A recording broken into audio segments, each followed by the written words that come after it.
y'all ready for this?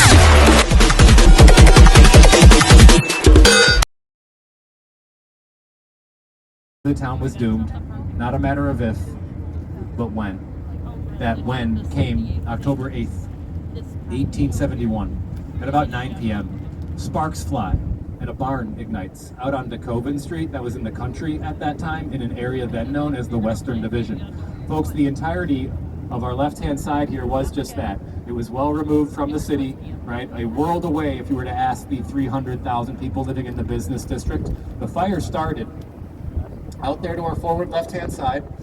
City officials, they're downtown with the fire department. At that time, they could look out from the city across the river into the country. They could see the flames.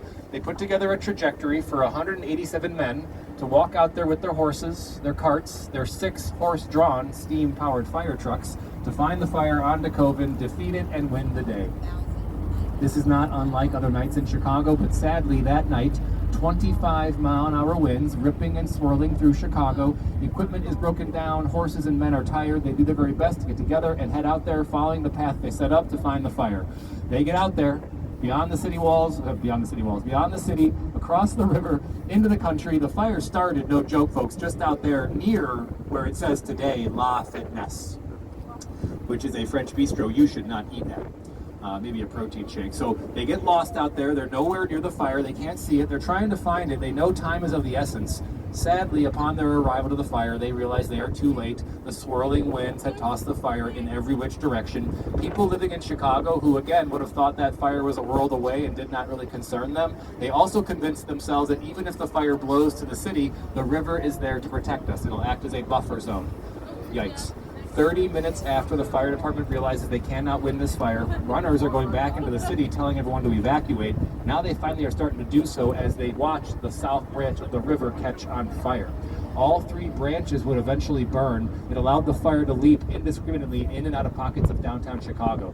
Marinas, open air markets, cargo vessels, they're all ablaze. For 30 hours, the winds blow this firestorm through this town, destroying all that you see on our tour and then some. In the business district, nicer buildings had these cast iron storefronts. That stuff melted off the fronts of buildings. So we can confidently tell people this fire in some places reached 2,800 degrees Fahrenheit plus. 17,000 buildings are wiped out in 30 hours time. 100,000 people, 1 in 3 folks at that time, are rendered homeless here in the city. They've all lost their jobs, it's all gone. And 300 people, they say, lost their lives in the fire during the confusion, during the delayed evacuation process. Folks, you can look up the artist renditions of the fire evacuation. Those are hard to look at, they're total gut punches. The photographs taken in the days and weeks following this fire, those are truly, truly haunting.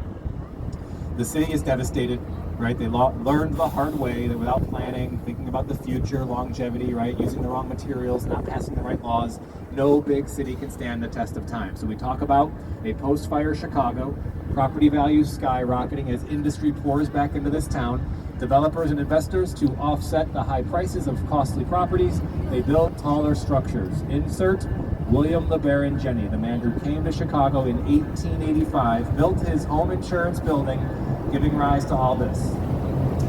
And because today, folks, Chicago is a city built from the ashes of the original, that is why we now call Chicago the Second City. Welcome, welcome to the Second City. We're also known as the Windy City, the city of big shoulders, the city that works. We're known as the hog butcher for the world, Paris on the prairie. More recently, Chi-Town, Chi-City, right? If you're cool, I'm not. I try. And in the winter, during the 10.5 months that we experience winter here, why do I live here? Welcome to Siberia.